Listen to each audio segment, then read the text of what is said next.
안녕하세요. 단독자TV 단독자입니다.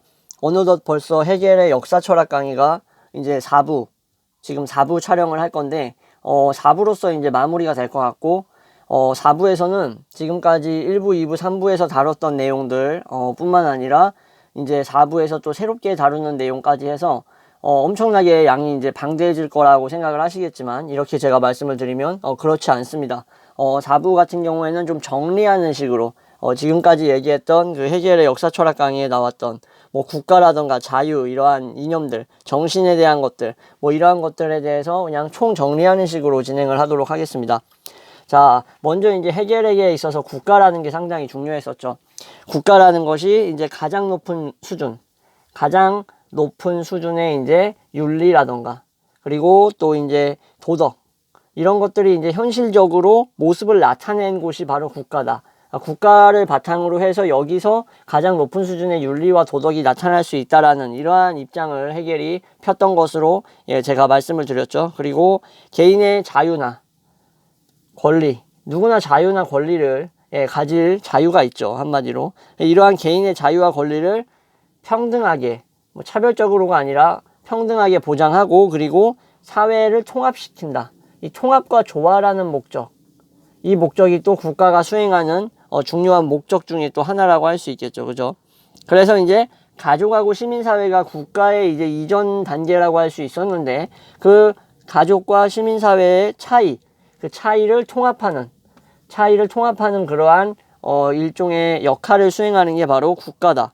자, 그래서 국가는 일종의 이러한 자유나 권리 같은 것의 기준을 만들고, 개인들이 이제 권리를 보장받고 의무를 지키면서 살 수 있도록 하는 거죠. 그래서 저번 시간에 이제 공동체의 윤리로서 상당히 중요하다라고 말씀드렸던 게 인륜이라고 했었죠. 인륜은 공동체를 이루고 살아가는 인간이라면 누구나 다 지켜야 하는 윤리고 기본이죠. 이러한 인륜에 의해서 국가는 이제 내 자유가, 개개인의 자유가 허용 범위가 어디까지인가? 이 허용 범위가 어디까지인지를 알 수 있는 거죠. 자, 그래서 국가는 해겔에게 있어서 뭐였냐면은 이러한 윤리적인 이념들이 실현되는 곳이다. 실현 장소라고 볼 수 있는 거죠. 이렇게 보았습니다. 그래서 이제 국가가 존재하지 않는다면, 국가가 만약에 없다면 자유나 권리 또한 없어지는 거겠죠. 그죠? 그리고 여기서 자유는 또 말씀드렸다시피 충동적인 것도 아니고 지 멋대로 하는 욕구가 아니라고 말씀드렸고, 그리고 누구나 원리적으로 지켜야 하는 어떤 타당하고 정당한 것, 객관적인 거라고 말씀을 드렸습니다. 자, 국가가 한마디로 개인의 이익을 합한 게 아니라는 거죠. 해겔은. 그러니까 실현 장소이자 유기체라는 거예요. 유기체라는 것은 부분의 요소들이 합쳐져서 하나의 어떠한 거대한 시스템으로 돌아간다라는 건데, 결국 그 시스템은 개인이 가지고 있는 성질뿐만 아니라 개인이 가지고 있지 않은 성질조차도 나타낸다. 그래서 어떻게 보면은 좀 사회 실제론적인 그러한 관점이라고 볼 수 있겠죠. 사회학적으로 봤을 때. 여기서 이제 국가에서 개개인들이 자유와 권리를 누리려면은 이러한 인륜을 지키고 따르면서 살아야 된다. 이것이 바로 국가에서 올바르게 살아가는 국민의 자세다라고 생각을 했던 거고, 인간다운 삶이 실현될 수 있는 곳이 바로 이런 국가라고 말씀을 드렸습니다. 이게 해겔이 보는 국가의 가장 기본적인 관점이라고 할 수 있고, 자, 그리고 또 국가라는 것을 또 신의 흔적으로서 얘기를 했다라고도 또 전 시간에 말씀을 드렸었습니다. 그죠? 그러니까 국가라는 것은 신의 흔적이자 신의 이념이에요. 신적 이념. 자, 가장 이상적인 윤리 공동체고, 그리고 국가가 자유가 실현된 모습이기 때문에, 자, 근데 이제 여기에 대해서 소위 말해서 이제 국가가, 사회가, 그리고 개인을 제한한다라고 보는 사람들이 있겠죠. 이 국가가 개개인의 개인 자유를 억압한다라고 보는 사람들도 있어요. 억압한다고. 자, 이런 사람들 같은 경우에는 이제 해겔은 자유라는 것은 오히려 너희들이 말하는 식으로 되는 게 아니라, 자유는 오히려 제한되어야지 비로소 성취될 수 있다라고 생각했어요. 좀 역설적이죠. 자유라는 것을 제한해야지만 진정한 자유가 생길 수 있다라는 것. 그러나 이게 우리는 무슨 얘기를 하는 건지 이미 다 살펴봤습니다. 그죠? 자, 이는 이제 해겔이 왜 이렇게 얘기했냐를 간단하게 말씀드리면, 이제 자연 상태를 바라보는 시각이 있어요. 해겔이 바라보는 자연이 무엇이었을까? 이 시각이 바로 이런 얘기가 나오게 만든 어떻게 보면은 밑바탕 원인이라고 할 수 있는데, 자, 자연 상태에서 해겔의 자유는 무제한이에요. 무제한. 그러니까 자유의 특징이 무제한적이라는 거예요. 이 말은 무슨 말이냐면은 범죄라든가 선악의 기준이 없다라는 거죠. 선악의 기준이 없어요. 그러니까 한마디로 개인이 철저히 본능적으로 행동하는 거예요. 자연에서 개인은 뭐냐면 본능이에요. 본능 그 자체. 그래서 자기 멋대로 하는 무제한의 자유가 있는 거예요. 근데 해겔은 이러한 것들이 결코 인간이 바라는 자유가 아니고 인류 역사가 목표로 하는 자유도 아니다라고 얘기를 했습니다. 인간이 이러한 무제한적 자유를 바랄 것 같다라고 우리는 문득 생각할 때가 있어요. 아, 이런 거 없으면 어땠을까? 이런 사회 구조 안에서 이렇게 살지 않았으면 어땠을까? 무제한 자유를 누리면 어떨까라는 생각을 하는데, 실질적으로 해겔이 생각했을 때, 그리고 실제로 인간은 이러한 무제한적인 자유를 바라는 것은 아니다라고 생각을 했던 거죠. 자, 그래서 자유와 방종을 구분짓는 일종의 선이라고 할 수 있죠. 그러한 제한이 있어야지 비로소 성취될 수 있다라는 그 말이 다시 한번 이렇게 나오게 되는 겁니다. 자, 그러니까 자유를 제한한다면 어떤 식으로 제한돼야 되냐면 당연히 법이라든가 제도, 이 법이라든가 제도 같은 경우에는 당연히 국가 안에서만 이루어질 수 있는 거죠. 예. 법이라든가 이러한 제도 같은 게 뭐 오늘날 뭐 5인 이상 집합금지 이런 얘기 하는데, 뭐 5인 이상 모인다고 해가지고 법이나 제도가 완성적으로 이렇게 형성되진 않죠. 물론 뭐 그들끼리의 나름대로 집단의 룰을 만들 수는 있겠지만 어떤 체계적으로 공평하게 적용되진 않겠죠. 개개인 집단들에게만 속하는 거니까 이해타산적으로 적용이 되겠죠. 예, 배려하는 것도 많을 거고. 어쨌든 그러나 국가는 어떤 형평성의 이념에 맞춰서 어떤 사람이든 간에 가리지 않고, 뭐 장애인 분들이나 아니면은 뭐 조직폭력배나 아니면 뭐 목사님이나 아니면 교수님, 뭐 여러 사회 각기 계층 상관없이 그냥 다 똑같이 적용될 수 있는 법이 필요한 거예요. 근데 오늘날 보면은 그렇지 않죠. 예, 이것도 참 역설적입니다. 옛날에 그 그리스에서 플라톤의 재화편에도 나오는데, 그 트리시마코스가 강자들을 위한 게 법이다. 그러니까 강자들의 이익을 대변하는 게 법이다라는 얘기를 하는데, 그게 비로소가 아니라 그게 자그마치 거의 뭐 2000 몇 년 전의 얘기인데도 지금 2021년인데도 아직도 적용된다라는 사실이, 말도 말이지만 그게 좀 안타까울 따름입니다. 어쩔 수 없는 것 같다라고 보기에는 너무 이제 해악이 심합니다. 그죠? 예, 어쨌든 이렇게 해서 자유라는 것을 법과 인륜의 형태로 제한해서 나타냈다. 그래서 이렇게 인륜과 법, 제도에 의해서 자유가 제한되어야만 그것이 진정한 자유라는 말을 하고 싶었던 거죠, 해겔은. 자, 그래서 이성적인 의지라는 거예요. 이성적인 의지가 실현된 것이 바로 자유라고 할 수 있는 거고, 국민 생활의 기초가 되는 것은 국가였는데 그 국가의 개념을 지금까지 살펴봤습니다.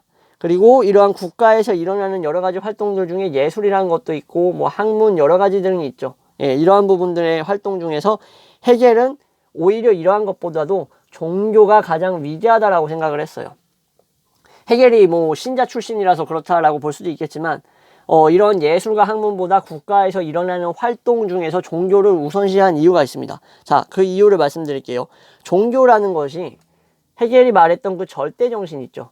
절대정신을 실현해 나가는 과정에서, 찾아 나가는 과정에서 사람들로 하여금 어떻게 하냐면은 이 절대정신을 찾는 과정에서 개인의 욕망이라던가 어떤 이런 것들을 감정 같은 것들을 체념하게 한다라는 거예요. 체념이라는 표현도 뭐 맞겠지만 좀 더 고상하게 얘기하면은 단념하거나 잠깐 억제한다, 뭐 잠깐 자제한다라고 표현을 할 수 있겠죠. 그러니까 종교라는 것이 절대정신을 추구하고 찾아 나가는 과정에서 개인의 욕망이라든가 사사로운 감정들을 억누르거나 체념하게 만든다라는 거예요. 그리고 이를 통해서 어떻게 되냐? 개인들이 기꺼이 희생하게 만든다. 기꺼이 희생을 하도록 만들기 때문에 이런 의미에서 종교라는 게 상당히 어떤 인간과 국가 이런 것들에 의해서 유지되고 또 지속될 수 있는 하나의 밑바탕으로서 예술학문보다도 더 역할이 크다라고 생각을 했던 거예요.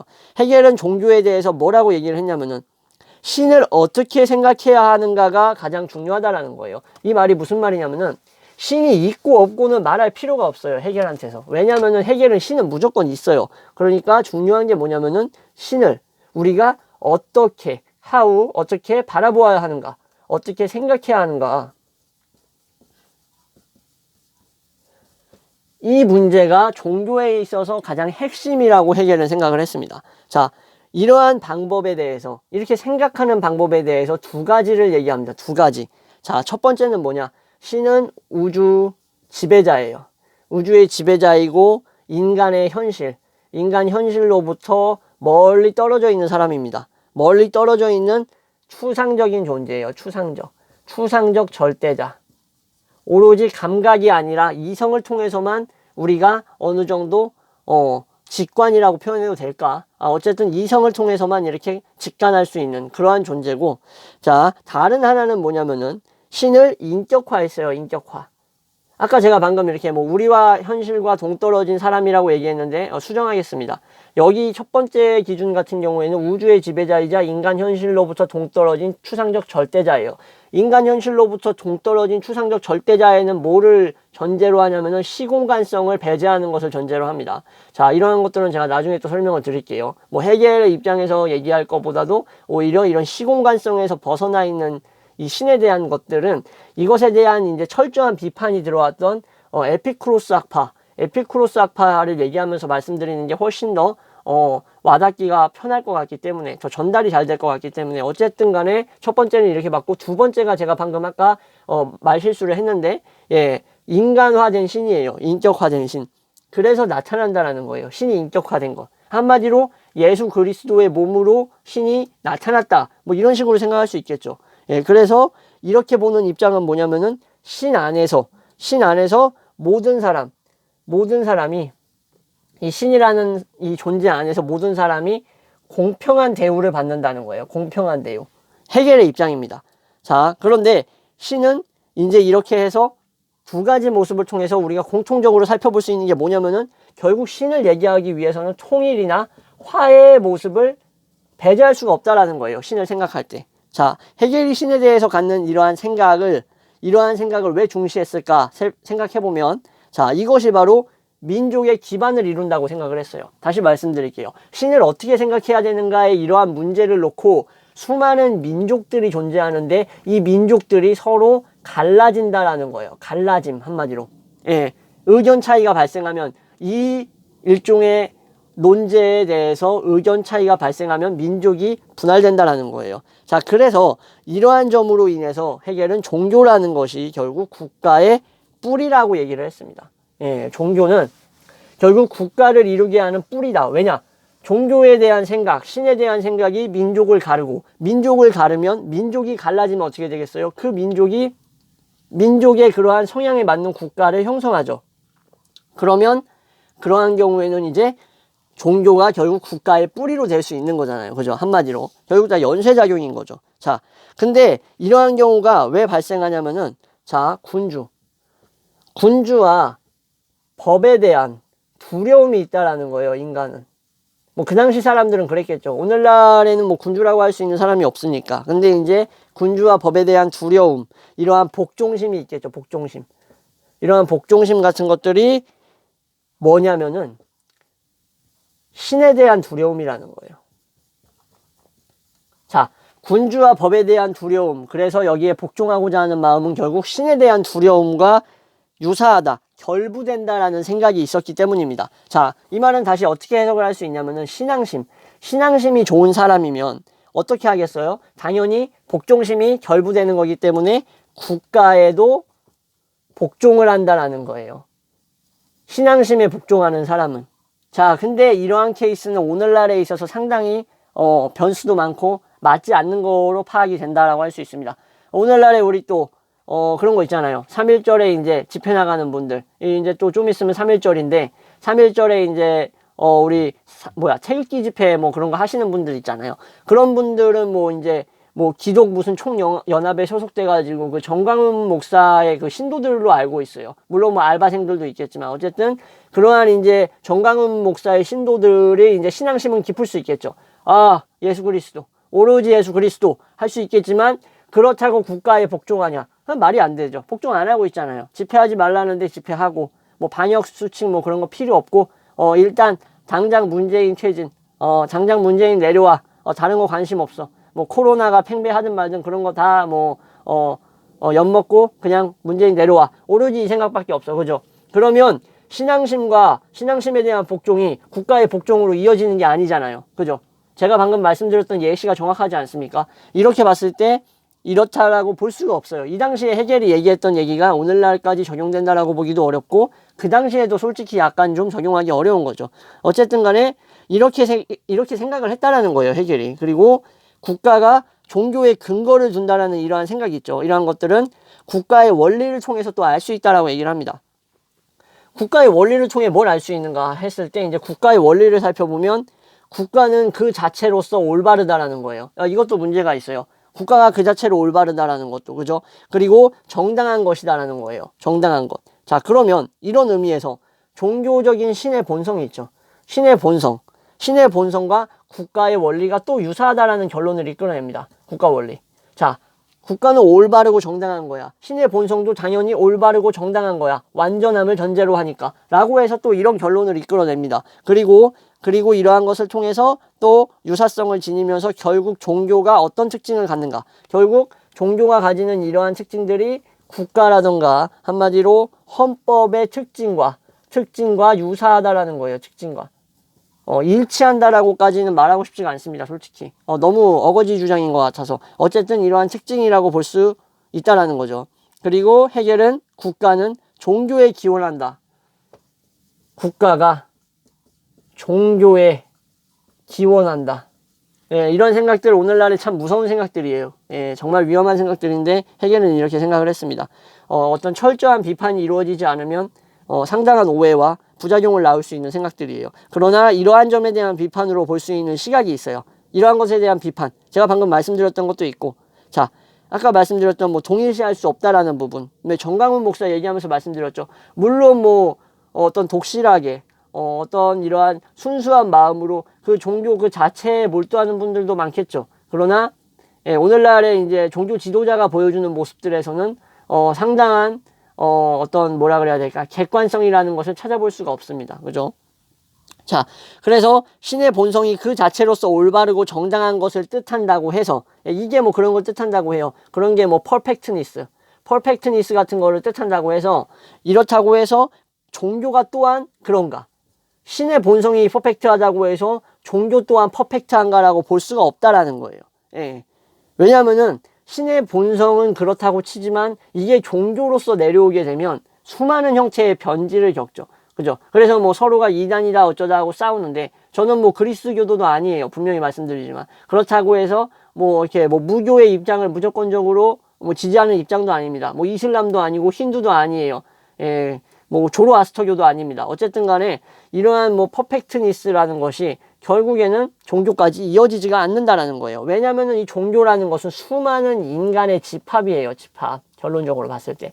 이 수많은 이해관계를 가진 인간들의 집합은 이 종교가 가지고 있었던 원래 그런 홀리, 신성함을 무디게 만들 수가 있는 거예요. 인간 개개인의 사욕에 의해서. 이거 누구나 다 동의할 수 있는 부분 아닙니까? 그죠? 자, 그래서 오늘날의 종교는 특히 신의 본성과 일치한다라고 보기가 저는 상당히 어렵다라고 생각을 합니다. 이거는 제가 정당하게 비판하는 거니까 뭐 이거에 대해서 뭐라고 할 수 있는 사람은 아무도 없을 거라고 생각해요. 예, 이거는 제가 확신이 자신에서 자부해서 말할 수 있습니다. 뭐 어느 누굴 데려와도 이 말에는 반박할 수 없을 거예요. 자, 아무튼 우주의 섭리인 정신이라고 했었죠, 헤겔이. 그 정신이 실현된 것이 국가가 정신의 실현이라고 말씀을 드렸었고 종교라는 것이 결국 신의 본성이라고 헤겔은 생각했어요. 저는 그렇게 생각 안 해요. 어쨌든 신의 본성이라고 생각했던 건 헤겔이었고 그렇기 때문에 종교로부터 국가가 나온다라는 말도 헤겔이 했죠. 그죠? 이랬던 헤겔의 생각은 지금까지 이렇게 설명이 될 수가 있는 겁니다. 자, 이렇게 해서 일단 이제 국가에 대한 부분을 조금 더 중점적으로 말씀을 드렸어요. 왜냐면은 헤겔에게 있어서 국가라는 게 어떤 좀 특별한 의미를 지니고 있기 때문에 네, 이렇게 해서 말씀드렸고 이제 나머지 한 10분 정도는 제가 또 정리해 놓은 부분이 있습니다. 이제 마무리를 지으려고 좀 정리를 했는데 그 부분에 대해서 말씀을 드리고 마무리하도록 하겠습니다. 또 이렇게 또 제 영상 시청하면서 또 종교를 가지고 있으시면서 또 객관적인 사고방식을 가지지 못한 분들은 또 불편할 수 있어요. 이 영상이. 그러면 그냥 끄시면 됩니다. 네. 저는 뭐 그렇게 큰 아쉬움이 없기 때문에 어쨌든 할 말은 하자. 자, 그래서 세계 역사의 발전 과정을 한번 살펴보도록 하겠습니다. 세계 역사 발전 과정. 뭐 다른 종교도 마찬가지입니다. 뭐 중간에 뭐 너무 그리스도교회적인 얘기만, 너무 비판적인 얘기만 하는 거 아니냐라고 생각하실 수가 있는데, 뭐 다른 종교라고 또 안 그러겠습니까? 예, 다 그런 내면에 갖춘 그러한 더러운 부분, 왜곡된 부분, 개선해야 할 부분이 누구나 가지고 있어요. 왜냐면은 인간이 하는 종교이기 때문입니다. 로봇이 하는 종교가 아니니까. 어쨌든 세계 역사의 발전 과정은 이제 변화를 통해서 이루어진다라고 얘기했습니다. 변화. 예, 이 부분도 이제 해겔이 얘기했던 거니까. 자, 자연계의 변화와 역사의 변화가 차이가 있다라고 말을 했었는데, 자, 자연계의 변화. 이것도 제가 저번 영상에서 말씀드렸었던 것 같으니까 간단하게 얘기하겠습니다. 순환이죠. 자연은 순환이었고. 자, 이 역사. 역사 같은 경우에는 예측이 안 돼요. 솔직히 역사를 어떻게 예측하겠습니까? 그죠? 바로 우리 몇 시간 앞에 일어날 일도 우리는 예측하지 못하는데 거의, 그죠? 그래서 언제나 새로운 것을 추구하는 거예요. 역사는 뉴예요, 뉴. 언제나 새로운 거 추구하고 더 나은 목적으로 변화하려는 목적이 있는 거죠. 변화의 목적, 그죠? 자, 그래서 해겔은 역사가 변화한다라는 것을 뭐라고 얘기하냐면은, 역사가 왜 변하냐? 완전함, 이런 퍼펙트니스에 대한 욕망이 있다라는 거예요. 완전함에 대한 욕망이 결국 역사를 변화시킨다. 자, 그래서 정신은 자신을 현실적인 것으로 나타내 보이기 위해서 발전을 하는데, 그게 역사의 모습으로 나타나는 거죠. 그죠? 정신의 자기 실현 장소가 바로 국가였고, 그것이 보여지는 것이 세계 역사라고 말을 했었잖아요. 그죠? 그래서 정신은 주변 것들과 이제 발전을 이루는 과정에서 관계를 맺게 되는 거죠. 하나하나씩. 이렇게 주변 것들과 관계를 맺으면서 발전을 하는 거예요. 자, 세계사라는 것은 그러니까 한마디로 정신의 본질인 자유가 발전하는 단계인 거예요. 세계 역사가 뭐냐면은 정신의 발전을 얘기하고 있는 거예요. 어떻게 발전해 왔나. 뭐 이런 것에 대해서 세계사적 개인에 대해서도 말씀드렸었죠. 그러한 개개인을 역사가 한마디로 도구로서 이용하고 있다라고도 말씀드렸습니다. 자, 그래서 해겔의 이러한 변증법적 사유가 또 여기에 나타나는 거예요. 자, 발전 원리라고 했을 때 왜 여기에는 반드시 대립이 있다라는 거죠. 해겔에게 있어서. 해겔이 봤을 때 역사가 발전하고 이러한 과정에 있어서는 반드시 대립과 투쟁이 수반될 수밖에 없는데, 이 수반되는 것이 바로 변증법적인 과정으로 나타난다라고. 그래서 그의 사상을 또 엿볼 수가 있습니다. 처음에 정신이 미숙한 시기를 보내다가 이제 나중에 뭐 신이나 진리 같은 것들을 알 만큼 성장하죠. 그러면서 미숙한 시기에서 벗어나면서 자유가 궁극적으로 무엇인지 알게 된다라고 말을 했던 겁니다. 이러한 부분도 다시 복습이라고 할 수가 있겠죠. 그죠? 자, 이렇게 해서 말씀드릴 수 있고, 자, 결국에는 이제 과거, 현재, 미래를 놓고 봤을 때, 자, 이렇게 변화와 극복이 계속 반복되지만 그 근본적인 정신이라는 것은 그대로 남아있는 거예요. 그리고 이러한 근본적인 성질 때문에, 자, 이 정신이 이전이 어땠는지, 그리고 그 이후가 어땠는지에 대해서도 알 수 있는 거죠. 과거의 정신, 현재의 정신, 미래의 정신이 어떻게 변화했는지 그 근본 정신의 그러한 것은 변함이 없기 때문에 우리는 알아볼 수가 있다라는 거죠. 자, 해겔은 정신이 완성 단계인 바로 합, 정반합에서 합에 이르게 되면은 다른 것에 자리를 비춰줘야 된다. 자리 비켜줘야 된다라고 얘기를 했었어요. 자, 이것은 무슨 말이냐면은, 자리를 비켜준다라는 것은 세계사에 등장하는 세계사적 개인이 바뀐다라는 것을 의미하는 거예요. 예, 한마디로 인물들이 때에 따라 달라진다라는 것. 이것도 말씀드렸었죠. 뭐 나폴레옹, 예, 뭐 페리클레스 다 말씀드렸었죠. 뭐 로베스피에르도 있었고 프랑스에, 그죠? 그리고 또 이탈리아에 또 옛날에 마키아벨리가 이제 존경했다라고 했던, 예, 추종했다라고 하는 체사레 보르자라는 군주도 있었어요. 예, 군주론에 나오는 걸로 알고 있는데 그러한 사람도 있고, 자, 이러한 사람들을 다 이제 역사가 더 나은 의식과 목적을 갖기 위해 이용한다라고 볼 수 있는 거겠죠. 자, 세계를 이끌어가는 이러한 정신과 이성은 한 민족에 의해서 독점될 수 없다. 자, 민족 독점이 안 된다라는 거예요. 그렇기 때문에 계속해서 자리를 비켜주면서 역사의 그러한 인물들이 바뀌는 거죠. 그 합의에 이르는 과정, 그 과정에서 시대가 필요로 하는 수단이 바로 이 위인이라는 존재를 통해서 한마디로 교체로서 그 수단이 달라지는 거예요. 이제 이해가 되시겠죠? 왜 바뀌냐? 역사는 계속 발전해 나가야 하니까 이러한 개개인들이 달라지고 바뀌는 겁니다. 자, 해겔은 그래서 세계사라는 것을 일정한 시기가 있는데 그 시기 안에서 정신이 자기 모습을 계속 변화하면서 드러내는 거예요. 그러니까 정신이 자기 모습을 드러내려면 어떻게 해야겠어요? 주인공이 달라져야겠죠. 위인이. 어느 시대에는 1번이라는 위인이 필요하고 어느 시대에는 2번이라는 위인이 필요한 거예요. 예, 이러한 원리를 이제 이해를 좀 하시겠죠. 자, 그래서 시기에 각각 적합한 인물이 있다라는 거예요. 프랑스 혁명 시기에 적합한 인물이 있는 거고, 명예혁명 시기에 적합한 인물이 있고, 또 미국의 독립선언을 할 때 또 적합한 인물이 있는 거예요. 이렇게 해겔의 관점에서 봤을 때는. 자, 그래서 이렇게 해서 자, 결국 지배하던 민족이 있을 거고, 그러한 개개인의 몰락, 그리고 이러한 사람들이 이제 폐허가 남겨진 이러한 일종의 잔재를 남기게 되는데, 이러한 민족이 독점했다가 다시 몰락의 과정을 거치고, 이것을 통해서 우리가 지배하던 민족이 몰락하는 것을 통해서 우리는 뭘 알 수 있을까? 변화라는 걸 알 수 있다는 거예요. 아, 영원한 게 없구나. 지배했던 민족들, 역사 속에서 위대했던 민족들이 다 몰락해 버리는구나. 그 위대한 징기스칸이 지배했던 그 대륙들이 전부 다 영원하지 않구나. 게르만이 지배했던 시기가 영원하지 않구나. 이런 것들을 우리가 변화로서 알 수 있는 거죠. 자, 이렇게 해서 역사의 지배자인 정신이 성숙할 만큼 변화를 겪고, 그렇게 성숙이 되면 다시 쇠퇴하게 되고, 이러한 과정이 다시 반복되는데, 반복은 자연의 순환과는 다르다는 거죠. 더 나은 모습으로 반복된다라는 거예요. 반복은 되는데 더 나은 모습으로. 자, 이렇게 한 민족의 역할이 끝나면 어떻게 되겠어요? 그 민족은 무대에서 사라져요. 그리고 새로운 민족이 새로운 정신으로 이제 나타나면서 역사는 발전해 간다는 거예요. 이 과정이 어떻게 보면 해겔에게 있어서 상당히 독창적인 사유라고 할 수 있습니다. 그러니까 정신이라는 것은 한마디로 뭐냐? 씨앗과 비슷한 거예요. 씨앗과 비슷한 것. 씨앗에서 나오는 줄기, 열매 같은 것들, 이러한 것들이 바로 일종의 역사적인 사건이 되겠고, 이러한 것들이 아닌 것들, 그 순환 같은 것들, 이러한 것들도 물론 이 씨앗으로부터 어떻게 보면은 숨겨져 있는 그러한 것들이라고 할 수 있겠죠. 자, 그러니까 한마디로 정신은 과거, 현재, 미래를 한꺼번에 담고 있는 거예요. 여기에 싹, 줄기, 열매를 담고 있는 것처럼, 예, 이런 도식으로 보시면 되겠습니다. 자, 해겔은 역사를 통해서 이제 이렇게 이제 발전 과정, 정신의 발전 과정을 얘기했던 겁니다. 자, 이렇게 해서 이제 길고 길었던 해겔의 역사 철학 강의 영상 4부에 걸친 영상을 마무리하도록 하겠습니다.